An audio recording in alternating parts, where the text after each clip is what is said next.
الله وبركاته كل وانا اكسمك سودان دعلك جوجتان ومركي يوتيوب كان عالم شيء كنا هذا channel كعسوتي مركي كورشن سو مرتين واحد راي سبسكرايب شكل كنت ما تندي كنا شنو كبرتين كان عادي ادود واستيقاظ سو دhowaad adlay waxaan caaw ka hadalnaa dawladda federaalka Soomaaliya oo shaacay xanuunka coronavirus oo kiiskii ugu horeeyay in laga helay magaalada Muqdisho kadib afar qof oo ka soo dhaafay dalka China oo ganacsato ka mid ah magaalada Muqdisho baaritaan dheer oo lagu waday ugu dambeyn in laga helay xanuunka coronavirus haddaba wasiirka caafimaadka dawladda federaalka Soomaaliya arka ka hadlay ayaa waxa tiri sidatan السلام عليكم ورحمة الله وبركاته waxaan rabnaa in dadweynaha Soomaaliyeed umada aan u sheegno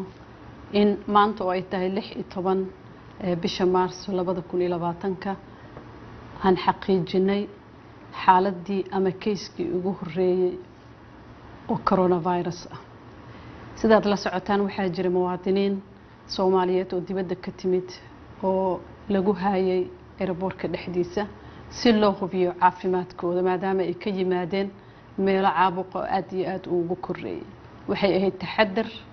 meel loo asteeyaa la geeyay waxaana laga qaaday wax walbana waa la baarayay waxaa laga qaaday baaritaankii loogu talagalay in lagu ogaado caabuqa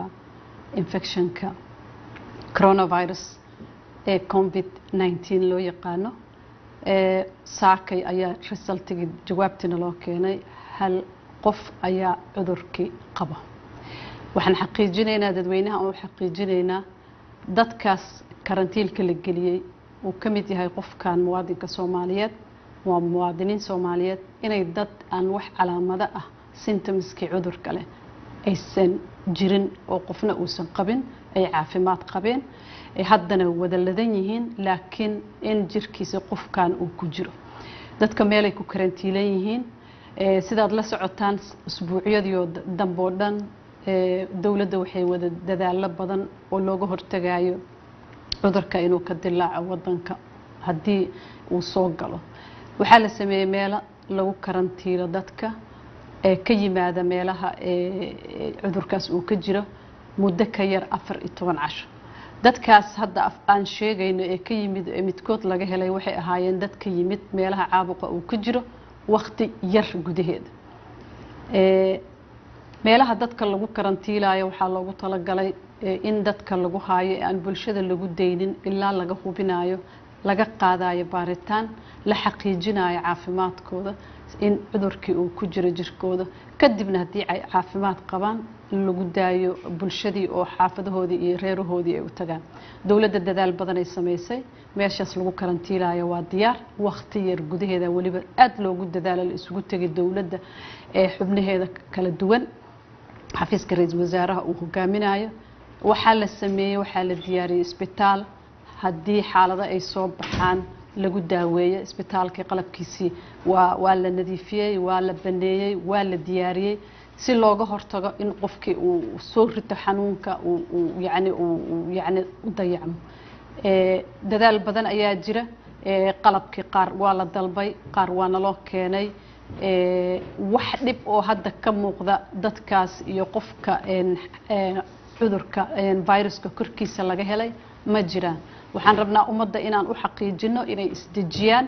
aan la socodsiin doona mar walba xaaladda meesha ay maraysa hadii ay wax soo kordhaan laakiin wacyigelintii wasaaradda caafimaadka ay hogaaminayso hay'adaha dawladda culamaa u diinka masaajidyada qaybaha kala duwan ee bulshada ay isugu tagtay way soconaysaa waxaan ka codsanaynaa ummadda inay dadaalaan inay taxadaraan ayagoo aanan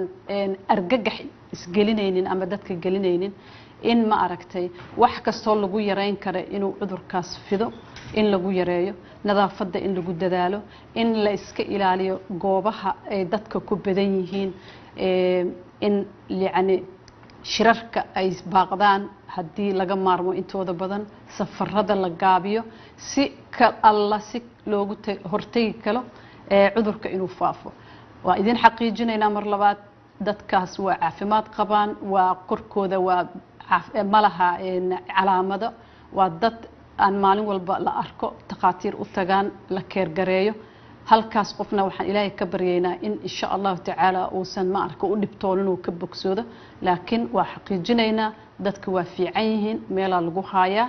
dowladana dadaalkeeda aad ayuu u badan yahay sidii looga hortagi lahaa muwaadiniintii Soomaalida ee imaanaysana meel in la geeyo meelahaas ka imaanayso cudurka uu ka jiro xaaladaha cudurka uu ka jiro in iyagana lagu hayn doono meel gaar ah ilaa iyo in intii laga xaqiijinayo inay cudurka jirkooda uu ku jirin insha Allah ta'ala waxaan noo wada rajeeyay Ilaahay inuu wadana xafido assalaamu calaykum sidoo kale wasiirku waxay sheegtay 3 qof oo kamid ah dadkii laga baariyay xanuunkan in laga waayay xanuunka balse laakiin baxnaano lagu wado meel ku karantiimaysiin dowladda federaalka Soomaaliya ayaa warqad ay soo saartay sida halka ay ka muuqanayso ku sheegtay in goobaha caafimaadka farmasiyeed sidoo kale meelaha dowladda loo shaqo tagay si taxadir la sugu dayo dhinac loo riday ama sidoo kale dowladda ay fasax galinaysa shaqaalaha dowladda sidoo kale dadweynaha in la xidho maaska iyo waxa loo yaqaan galobsida ee xidheen dadka dhaqaatiirta ama barihii ugu dambeeyay xanuunka soo shaabaxay haysti baraha bulshada sidoo kale caalamka bismillaahir rahmaanir rahiim ilaahay idinkiisa Allah naga najiyo cudurkan maanta oo taariikhdu tahay 16 bisha 3 2020 waxa shir degdeg ah isugu kaayeeray ra'iisul wasaaraha xukuumadda federaalka Soomaaliya mudane Xasan Cali Khayre shirkaas oo uu inoo shir gudoominayay ra'iisul wasaaraha ayaa waxa ka soo baxay qodobada soo socdo dowladda federaalka Soomaaliya si ay uga hortagto una xakamaysto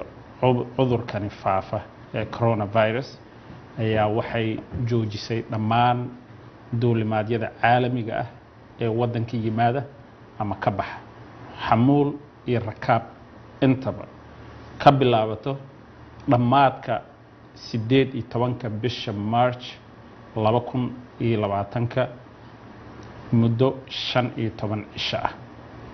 macnaheedu waxa weeyaan bisha 18keeda marka ay dhamaato habeenkii 6 saac la gaaro 19 diyaarad international ah mana iman karto wadanka kamana bixi karto waxay dawladdu ogolaasho gaar ah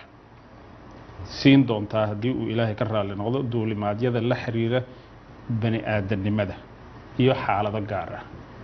insha Allah ta'ala waxaan Ilaahay ka rajaynaynaa inuu cudurkani naga badbaadiyo dhamaanteen xayiraadana waxa ay saaran tahay wadanka Soomaaliya dhammaantiis ayay saaran tahay wabillahi tawfiiq